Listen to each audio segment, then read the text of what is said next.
E foi quando eu falei, Deus, vou entregar nas mãos de Ti, Senhor. E falei, vou fazer um curso de algum instrumento musical, talvez teclado, porque talvez aí eu possa animar algum grupo de onde eu possa conviver com uma música, e aí talvez conhecer alguém. E foi nesse curso de aprender teclado que eu conheci a minha esposa. E aí que eu digo que é meu ponto de virada. Porque ela me perguntou por que eu gostaria de aprender a tocar um instrumento. Aí eu expliquei para ela, porque vinha tentando relações, uma companhia, e pretendia me casar com alguém. E ela vinha numa situação quase idêntica à minha, que ela vinha de decepções amorosas também. Ela foi batizada na igreja também, e ficou um tempo fora da igreja, estava fora da igreja, ela estava um pouco perdida no caminho também, e teve alguns relacionamentos também conturbados. E aí foi quando, no primeiro encontro, nós saímos, e eu fiquei um pouquinho, assim, meio cismado, né, porque eu já via que ela demonstrou que havia interesse, mas eu estava um pouco, assim, cuidadoso com isso também. Com tudo que eu passei na minha vida, eu estava muito cuidadoso, muito arisco com tudo que viria acontecer no meu caminho, principalmente se tratando de relações com as pessoas. E aí, numa segunda oportunidade, ela falou da Igreja Adventista. Você conhece a Igreja Adventista? Eu falei, não, eu já ouvi falar, mas nunca frequentei. Eu era da Igreja Adventista e eu vou te levar da Igreja Adventista para você ver o que você gosta da igreja. E aí nós fomos da Igreja Adventista, ela retornou para a igreja, se rebatizou e eu me batizei.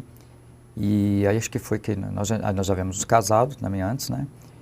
E eu falei, nossa, Senhor, acho que o Senhor apontou realmente a parceira que eu preciso realmente para ter realmente a minha família.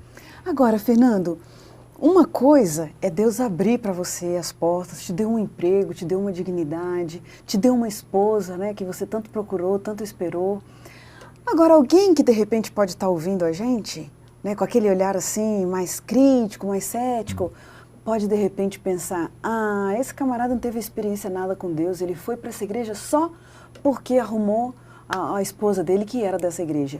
Teve um momento na sua história em que você entregou seu coração a Deus, em que você sentiu de fato que você estava tendo um encontro com Jesus Cristo? Foi exatamente no dia do viaduto Pompeia, que eu estava na altura do viaduto, que eu pensei em suicídio, olhei para os trilhos e foi quando eu ouvi as vozes, né?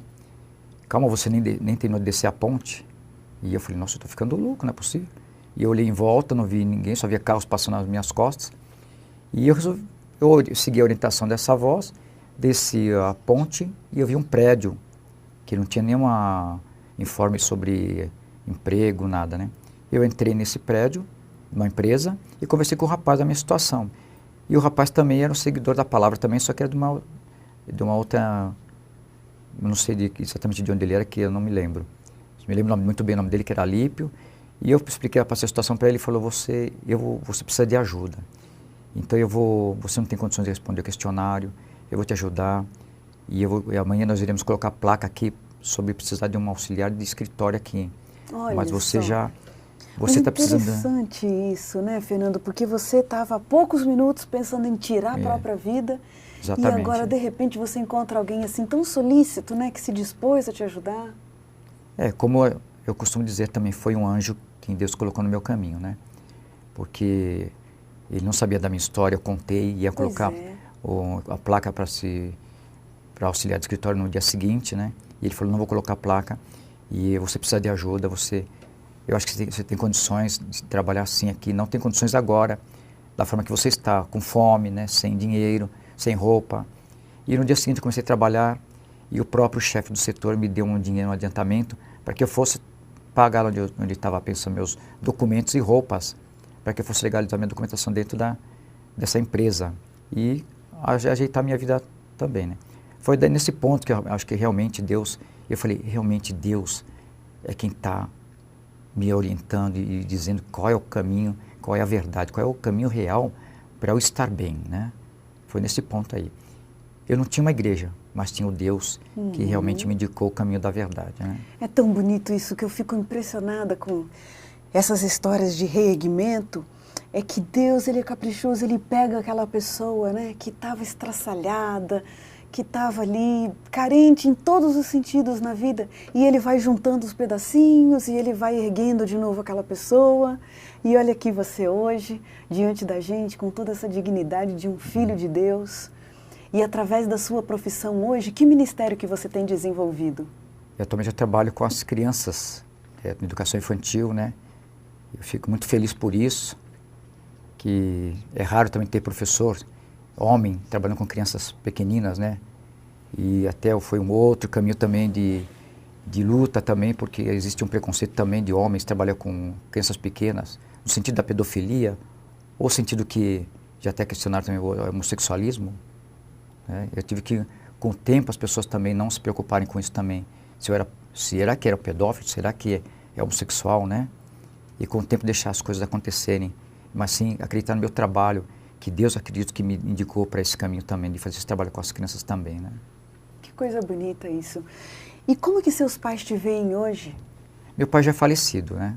Já teve uma história, outra história também, um pouco pesada, que meu pai teve um outro casamento depois, e nós viemos saber que meu pai havia falecido 2 meses depois que já havia falecido, através de uma notícia de jornal.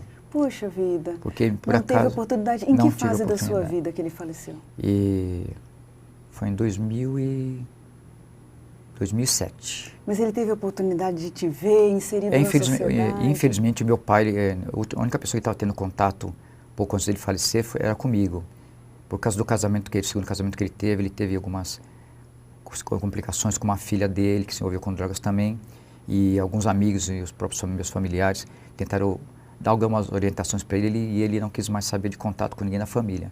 E como eu pouco me envolvia nesse sentido, que eu acreditava que falei com ele uma vez e sabia que o caminho que ele poderia seguir melhor pela maturidade, que eu sabia também que ele não aceitaria, mas algumas orientações eu dei para ele. E ele não quis ouvir, mas eu procurei também não entrar em conflito com ele. Então a única pessoa que entrou em contato, que mantinha contato com ele, que ele fazia questão de manter o contato, era comigo. E em novembro do ano anterior, ele me ligou, perguntou como eu estava, e aí em fevereiro do ano seguinte foi que ele faleceu, porque esse período eu perdi o contato com ele. Então foi em novembro de 2006, e ele faleceu em fevereiro de 2007. E sua mãe teve a oportunidade de ter orgulho do filhão dela?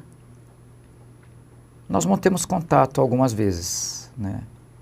Mas o contato ficou um pouco, com o passar do tempo, acho que ficou um pouco delicado também, né? Eu acho que nem tanto por minha parte, mas a minha mãe, ela tenta em algumas conversas, ela tenta levar alguns sofrimentos que ela tem, se baseando no que eu passei também, que ela recentemente passou por uma situação também de moradia, por causa de uma dívida que ela teve de um parente nosso, e ela dizia que ia perder a casa. Então ela se baseou numa história que eu fiquei na rua e levou para ela, de que eu poderia estar morando na rua agora por causa dessa dívida, e ninguém buscou me ajudar. E, na verdade, eu devia procurado já um advogado para ver realmente essa situação, mas graças a Deus ela também já se encaminhou com essa dívida também. Fernando, eu agradeço muito o seu testemunho, agradeço muito você ter vindo aqui, dividido da sua história para a gente. Que Deus continue aumentando a sua fé, continue fortalecendo os seus passos e te abençoando nesse seu ministério, junto da sua família e também junto dos seus alunos. Que assim seja. Muito obrigada. Amém.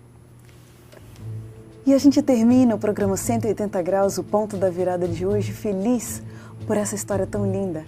E como diz o verso bíblico, era preciso que nos regozijássemos e nos alegrássemos, porque esse teu irmão estava morto e reviveu. Estava perdido e foi achado. Um grande abraço para você e até o próximo programa.